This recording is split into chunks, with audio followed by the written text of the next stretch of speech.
नमः श्रीवर्धमानाय निर्धूतकलिलात्मने शालोकानां त्रिलोकानां यद्विद्यादर्पणायते। तो यहाँ रत्नकंड श्राप का 4 महान ग्रंथ चल रहा है और इस ग्रंथ में अपन 121 नंबर की गाथा देख रहे हैं और जिसमें 5 अतिचारों में अपन कल देख रहे थे स्मरण। कौन सा? आस्मरण, भूल जाना।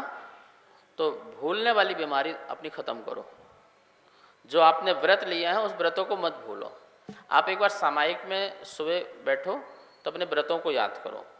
मेरा ये नियम है, मुझे अनुव्रत पालन करना है, मुझे सत्यानुव्रत पालन करना है, मेरा शिक्षा व्रत है, मेरे षटावश्यक है, मेरा देव पूजा रहना है, गुरु पूजा होना है, स्वाध्याय होना है, ये होना है। इन नियमों को अपनी याद करो। तो ये याद रखोगे तो दिन भर चलेंगे। शाम की सामायिक में फिर याद करो, फिर रात भर याद रहेंगे। तो इस प्रकार से आपके व्रतों को याद रखने से व्रत का पालन होता है। यदि आपने व्रत याद रखे, मैं अपने व्रतों को याद नहीं रखूं, पंचसमिति, पंचनिरो, षडावश्यक, मूल गुण आदि मैं याद नहीं रखूं अपने व्रतों को, तो मेरे व्रतों का पालन नहीं होगा। व्रतों को याद रख रहा हूं तो व्रत का पालन हो रहा है। पर व्रतों को याद रखते समय भी व्रतों में कौन कौन से अतिचार लगते हैं उनको याद रखूंगा तो अतिचार से बचूंगा। ये भी हो सकता है, ये भी हो सकता है, ये भी हो सकता है, तो ये नहीं करना, ये नहीं होना, ऐसा होना, इन सबको करूंगा तो व्रत का पालन होगा। अन्यथा व्रत का पालन कभी भी किसी भी प्रकार से नहीं हो सकता है। तो हमें इन चीज़ों को ध्यान रखना चाहिए। अस्मरण मतलब भूलना एक अतिचार है। एक बार भूलना अतिचार है, 2 बार भूलना भी अतिचार है, 3 बार भूलना भी अतिचार है, और जानबूझ करके भूल जाना है क्या है? आपने वैयावृत्ति नाम का व्रत लिया है और आपके नगर में साधु हैं और आप चौका ना लगाओ और आहार ना दो तो आपका वैयावृत्ति नाम का कोई गुण नहीं है। आप व्रत के अभाव हो, क्योंकि आप पात्र भी थे, सक्षम भी थे, व्यवस्था भी थे, स्वास्थ्य भी सही था और आप कर सकते थे, और आप जानबूझ के नहीं कर रहे हो। कौन करे, कितना करें, कैसे करें, रोज करें, ये करें, वो करें, तो आप ये क्या हो गए? तो स्वयं करो या जहाँ हो रहा है वहाँ पे जा कर के करो, उनसे पूछो, हम आ सकें, कर सकें, तो ये आपका वैयावृत्ति नाम का गुण पूरा होगा। 4 दान, आहार दान, औषध दान, अभय दान, ज्ञान दान, इन 4 प्रकार के दानों में आपने नियम लिया है भाई। अब हम 2 प्रतिमाधारी हैं। अरे 2 प्रतिमाधारी हैं, वैयावृत्ति बता तो क्या है तेरा? 2 प्रतिमा में एक वैयावृत्ति नाम का भी व्रत है। इसमें तू कितना कर रहा है? कभी तूने अभयदान दिया है? अभयदान, मुनिराज का अभयदान क्या होता है? अरे सेवा की है, सेवा भी तो अभयदान है। सेवा भी क्या है? मुनिराज का अविहार कराना भी अभयदान है। हम सुरक्षा है ना, हम 8-10 से हमारे साधु पर कोई आक्रमण उपसर्ग नहीं होगा तो अभयदान हुआ कि नहीं हुआ? तो सुरक्षा की दृष्टि से हम चल रहे नहीं चल रहे हैं? तो कराता नहीं कराता है? ये तो हम नहीं कराते। तेरा काय का 2 प्रतिमा घर में रख, घर में बैठ, तो प्रतिमा रहित है, तो प्रतिमाधारी नहीं है। तो प्रतिमाधारी, हाँ तू स्वयं नहीं चल सकता तो समझ में आता, अनुमोद ना करता। तो अपने बच्चों को तो बोल नहीं सकता, तेरा अधिकार नहीं, प्रतिमा तेरी है, बच्चे की नहीं है। प्रतिमा तेरी तो तू नहीं चल सकता, वहाँ तेरी असमर्थता है। लेकिन जहाँ तू कर सकता था, पालन कर सकता, तूने नहीं किया, ये तेरा अनादर भी है और अस्मरण भी है। ये बिल्कुल भी नहीं चलेगा। लोग प्रतिमाएं ले लेते हैं, लेकिन प्रतिमाओं का पालन आचरण है, लेना नहीं, धारण करना नहीं, प्रैक्टिकल है। 12 अनुव्रत, 4, 5 अनुव्रत, 3 शिक्षा, 3 गुणव्रत, 4 शिक्षावत, ये 12 जो चीज़ें हैं ये प्रैक्टिकल है, लाइव है। ये सिर्फ धारण करने वाली चीज़ नहीं है। ये आचरण का नाम ही होता है बाहर। एक बाह्य आचरण होता है और एक अंतरंग। तो जो बाह्य आचरण तो करना ही करना, बिना बाह्य आचरण के अंतरंग आचरण होता ही नहीं। और अंतरंग में आचरण है तो बाहर अभिव्यक्त होगा ही होगा, होगा ही होगा। यदि अंदर है और नहीं है तो बाहर भी। यदि अंदर विनय के भाव हैं और बाहर मुनिराज दिख जाए विनय ना हो, ऐसा हो ही नहीं सकता। होगा ही होगा, जो अंदर है वो बाहर होगा ही होगा। हाँ ये बात है, जो बाहर है वो अंदर हो जरूरी नहीं। जो बाहर है वो अंदर हो जरूरी नहीं है मैं नमोस्तु महाराज, तो ये तुम्हारी मायाचारी भी हो सकती है। तुम अंदर से जो रत्नात्रय के प्रति समर्पित हो ऐसा नहीं है, तुम मायाचारी से भी कर सकते हो।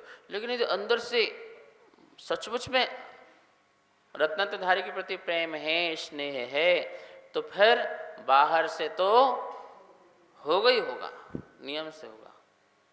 लेकिन बाहर से हो तो अंदर से जरूरी नहीं है। तो इन सबको अंदर से भी करो और बाहर से करो। आचरण का पालन अंदर भी करो और बाहर भी करो। तो आयुष्मरण समझ में आ गया ना। भूल जाना, कभी कभार भूल जाते हैं। साधु आए थे और हमें हाथ लगाना चाहिए था, भाव बिल्कुल बने हुए थे, लेकिन एकदम से मन से फिसल गया। आहार देने जाना था, बिल्कुल तैयारी कर ली, सब कुछ हो गया और किसी काम में लग गए और एकदम से वो मन से अरे 10 बज गए, ओहो मुझे तो आहार देने जाना था। ये आपका अतिचार है। क्या है? ये आपका अतिचार है। आहार बना रहे थे, वो जो सोचा था बनाना कि उनके लिए स्वास्थ्य के लिए ठीक रहेगा, औषधि का काम करेगा, सब बना लिया, वही भूल गए। तो ये क्या हो गया? अतिचार। तो ये अतिचार है। भूल जाना अतिचार है, लेकिन भुलाना अतिचार नहीं है। अपने आप को भुला रहे हैं, क्या करना, बहुत हो गया, कितना करें, सब छोड़ो छाड़ो, ये क्या हुआ, ये गलत है। कोई आपकी असमर्थता हो तो बात समझ में आती है, कोई आपकी अपात्रता आ जाए उस समय तो बात समझ में आती है। अब अपात्रता भी नहीं है, असमर्थता भी नहीं है, असक्षमता भी नहीं है, और इसके बाद तुम यदि आलस प्रमाद कर रहे हो और भूलने का प्रयास कर रहे हो और व्रतों को भुलाने का प्रयास कर रहे हो, तो वो आयुष्मरण नाम का क्या है? अतिचार है। तो वैयावृत्ति में आपको ध्यान रखना है, आहार दान, औषध दान, अवयदान, ज्ञान दान और उनकी साधना संबंधी उपयोगी कार्य जो आप कर सकते हैं, उन्हें आपको स्मरण रखना ही रखना है। तो आपका ये अंतिम व्रत, शिक्षा व्रत का जो वैयाव्रत नाम का व्रत है, वो आपका पूरा हो सकता है। इसी व्रत को कहीं कहीं अतिथि संविभाग व्रत भी कहा गया है। क्या कहा गया है? अतिथि संविभाग व्रत। बात वही है, अतिथि का संविभाग बनाना। क्या बनाना? संविभाग समझ में आता? विभाग समझ में आता? विभाग, सम्यक प्रकार से विभाग बनाना, हिस्सा बनाना, अपनी लाइफ में उनका भी हिस्सा बनाना, अपने धन में भी उनका हिस्सा बनाना। धन में? महाराज जी क्या बात कर रहे हो, हिस्सेदार बनाना है क्या? अरे हिस्सेदार मतलब क्या? आहार दान का, औषध दान का, अभय दान का, ज्ञान दान का, अपने कमाए धन में से उसमें से हिस्सा बनाना, ये अतिथि संविभाग व्रत है। क्या है? संविभाग बनाओगे ना, इतना हम आहार दान में लगाएंगे, इतना हम औषध दान में लगाएंगे, इतना हम ज्ञान दान में लगाएंगे, इतना हम अभय दान में, रक्षा सुरक्षा में लगाएंगे। ये संविभाग बनाओगे, इसका नाम अतिथि संविभाग व्रत है। लोगों ने सिर्फ एक चीज़ में लगा लिया, हम अपना खाना बनाएं, महाराज जी आए तो पड़गा लें, ये अतिथि संविभाग व्रत हो गया। ऐसा थोड़ी होता है। तुम अपनी 2 रोटी बनाते हो ना, और 4 साधु आगे फिर क्या करोगे? तो क्या तुम आधा आधा गिलास खाओगे क्या? लोग बोलते हैं कि हम 2 रोटी बनाए हैं और 4 साधु आ रहे हैं और हमने ज़्यादा बना लिया, तो अपने से ज़्यादा बना लिया तो हमें दोष लग जाएगा, तो उनके नाम का भोजन हो जाएगा। नाम का भोजन क्यों होगा? भाई आपने डिपार्टमेंट बना रखा है अतिथि संविभाग का कि 100 रुपये आ रहे हैं तो 25 रुपये मैं रख रहा हूँ इस काम के लिए, तो मैं 25 से तो कर रहा हूँ, 25 से 50 में नहीं जा रहा, 25 से 50 में नहीं जा रहा। 50 में जाऊं तो मेरा हिस्सा खत्म हुआ ना, मैं 25 में ही क्या कर रहा हूं? तो विभाग तो उसका बनाना है ना, ऐसे थोड़ी विभाग बनाना। अब मान लो कि महाराज जी बीमार है, तुमने काढ़ा बना दिया, काढ़ा तुम तो नहीं पियोगे ना, तो तुम स्पेशल काढ़ा किसको बना रहे हो? बोलो। साधु, ये भगवान मैंने तो बड़ा पाप कर लिया। बोले क्या? महाराज जी के निमित्त से मैंने काढ़ा बना दिया। अरे भाई तुम्हारा काम ही है काढ़ा बनाना, तुम माँ हो, तुम ध्यान रखो बच्चे का, तुम काढ़ा भी बनाओगे, उनके अनुकूल वस्तु भी बनाओगे, तुम उस समय माँ हो, बनाओ, और अपने अतिथि संविभाग व्रत से बनाओ।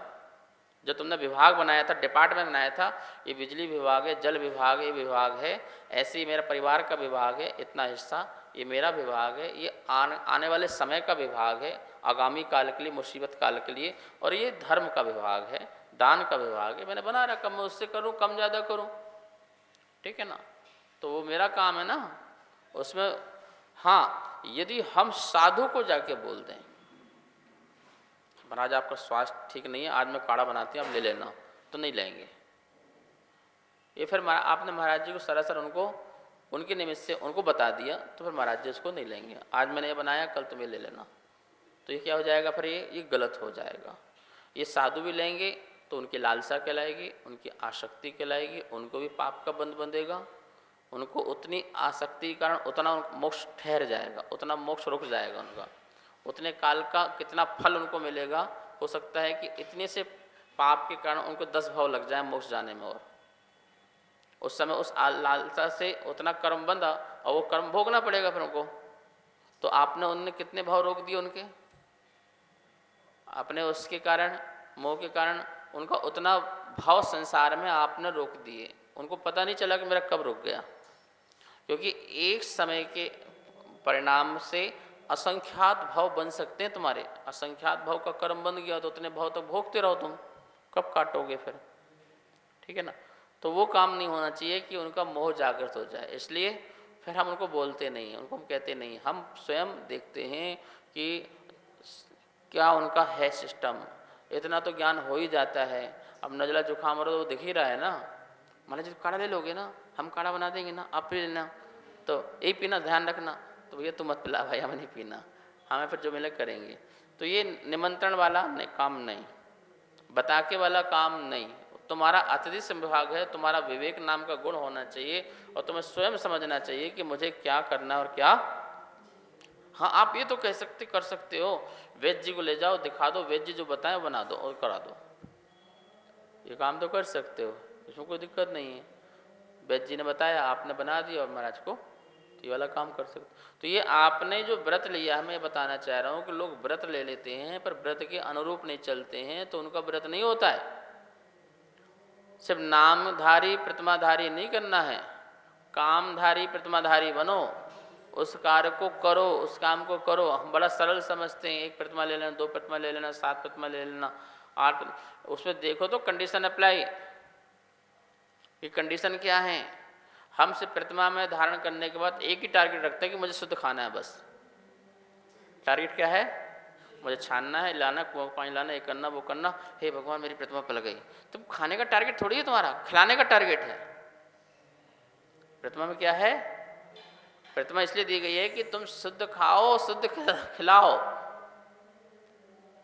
अनुव्रति है, महाव्रतियों की सेवा के लिए बनाया है। अब सोचो तो अनुव्रति क्यों बना रहे हैं तुमको, अनुव्रति महाव्रति का ध्यान रखें इसलिए तुम्हें अनुव्रति बनाया गया है। अब उल्टा हो गया, तुमने अनुव्रत लिए और संघ में जाके भर्ती हो गए, महाव्रति तुम्हारा ध्यान रख रहे। 2 प्रतिमा क्या ले ली, तुम जाके संघ में बैठ गए, काम न धाम और तू बड़ा मेहमान। अरे तू 8 या 10 प्रतिमा तक घर में रहे, कोई दिक्कत नहीं, और काम कर, काम कर, और क्या बोलते कि साधुओं का पालन करा, ठीक है ना। अब तो अनुव्रति बन गया और धर्मशाला वासी बन गया, ऐसे थोड़ी चलेगा, ये तो गलत है, ये तो बोझ वाला बात काम है। तुम भी काम करो, तुम भी चौके में जाओ। विमल सागर महाराज जी पास ब्रह्मचारिणी होती थी, चौका लगाओ पहले, वो सारी चौका लगाने जाते थे। तुम्हारा काम है ये, तुम्हें यहाँ बैठ के पालने के लिए नहीं रखा हमने। क्लास समय क्लास पढ़ो और अपने कर्तव्य के समय कर्तव्य का पालन करो। आप चौकी में जाइए, आहार लगाइए, चौका लगाइए, काम कीजिए, फिर आहार दान दीजिए, तुम्हारा भैयावृत्ति कीजिए। कोई साधु बीमार है उनको औषधि दीजिए, उनके हाथ पैर दबाइए, मतलब कि माता जी के हाथ पैर दबाइए, महाराज जियों के जो ब्रह्मचारी हाथ पैर दबाइए, सेवा कीजिए, हवा करते रहिए, तुम्हारा काम है, भैयावृत्ति है। यहाँ तुम्हारे लिए श्रावक से तुम्हें कुछ नहीं कराना अपने लिए, वरना प्रतिमा लो, घर में रहो, साधु आए, चौका लगाओ, आहार दान दो, उनकी भैयावृत्ति करो, सब कुछ करो। तुम्हारा अनुवृत्ति पालन इसलिए कराया जा रहा है तुमको, तुमको पात्र बनाया जा रहा है महाव्रती की सेवा के योग्य, क्योंकि तुम उसके पात्र नहीं बन पा रहे हो उसके पहले। अब पात्र बन गए, अब पूरा ध्यान रखो। पर इस प्रकार से लोग नहीं करते हैं। प्रतिमा पालन करने पर एक ही टारगेट, मेरी रोटी मेरा पानी शुद्ध हो जाए, मेरा काम हो गया, भाड़ में जाओ तुम, तुम्हारा काम खत्म। देखो ये लोग करते हैं, मैं कई जगह देखा है। वो अपना आ रहे हैं, मंदिर आ रहे हैं, पानी भरा, फ्री का पानी मिल गया, यहाँ पर फ्री की लाइट मिल गई, पानी भरा और चलते बने, अपना भर गया। वो चौका लगा है कि चौका लगा महाराज जी का, ठीक है चलो ठीक करो, हम तो गए, पानी पानी ले गए, अपना बनाया, खा लिया, हमारी प्रतिमा का पालन पूरा हुए नहीं। तुम्हारी प्रतिमा का पालन तुमने जब तक तुमने अतिथि संविभाग व्रत नहीं किया, मुनि को भोजन दे फिर करे आहार, ये प्रतिमा का स्वरूप है, उसके पहले नहीं कर सकते हो। यदि नगर में साधु संत हों या आपके एरिया में हो, जहाँ तक आप जा सकते हो, उसके पहले आप नहीं कर सकते, प्रतिमा है। और आप कैसे भोजन कर लोगे? भरत चक्रवर्ती को देखो ना, इतने चक्रवर्ती पद में रहते हुए भी यदि शहर उसके नगर में साधु आ गए तो सबसे पहले आहार दान देगा, फिर जाएगा व्यवस्था में। चक्रवर्ती 6 खंड का अधिपति होते हुए भी 360 रसोइया होते हैं, सारे जैन लगा दे उसको, भाई तुम लोग बनाना है, महाराज चौका लगा देना, कोई दिक्कत नहीं, आहार दे देना, अपनी पत्नी से बोल दे, अपने बच्चे से बोल लगा देना, कर देना। नहीं, मेरा व्रत मैं करूँगा, मेरा काम है, पड़गाहन मैं करूँगा, उच्चासन कराऊँगा, पाद प्रक्षालन कराऊँगा, सारे जो सिस्टम पूरा करूँगा, आहार दूंगा, फिर आहार लूँगा। 60 खंड का अधिपति व्यक्ति ऐसा कर रहा है, और तुम तो एक खंड की भी नहीं, एक टुकड़े की भी नहीं हो, और एक कमरे के भी मालिक नहीं हो, ठीक है ना। और तुम्हें इतना भैया प्रतिमा लेने के बाद अहंकार, बिल्कुल गलत है। जितने भी सुन रहे हैं ध्यान रखना, सारे प्रतिमाधारी भ्रष्ट हैं सब, ये सब अनाचार वाले प्रतिमा वाले हैं। यदि इस प्रकार से वैया वृत्ति अतिथि संविभाग व्रत का नाम का गुण का पालन नहीं कर रहे हैं। मैं इसलिए नहीं कह रहा हूँ कि मैं साधु हूँ तुम मेरे लिए करो, इसलिए ऐसे नहीं कर रहे। तुम अपने व्रत में जो महावीर स्वामी ने तुम संविधान बताया है उसका पालन करो, तुम्हारा एक कानून है, आचार संहिता है तुम्हारी। अपनी आचार संहिता का पालन नहीं करने वाला, निर्वाह नहीं करने वाला, वो भ्रष्ट प्रतिमाधारी है। प्रतिमाधारी है ही नहीं, वो भ्रष्ट है, वो श्रावक भ्रष्ट है। तुम कहते देते साधु भ्रष्ट है, हम कहते तुम श्रावक भ्रष्ट है जो अपने व्रत का पालन नहीं करता है। तो आय स्मरण नहीं करने का, अनादर नहीं करने का शेष विषय कल समय हुआ। जावाणी के ज्ञान से सूझे लोकालो, शोवाणी मस्त दरु सदा देत हो धो। हे जनवाणी भारती पोदिंडे, जो तेरी शरणाधरे सो पावे सुख चैन। सबको बहुत बहुत मंगल आशीर्वाद।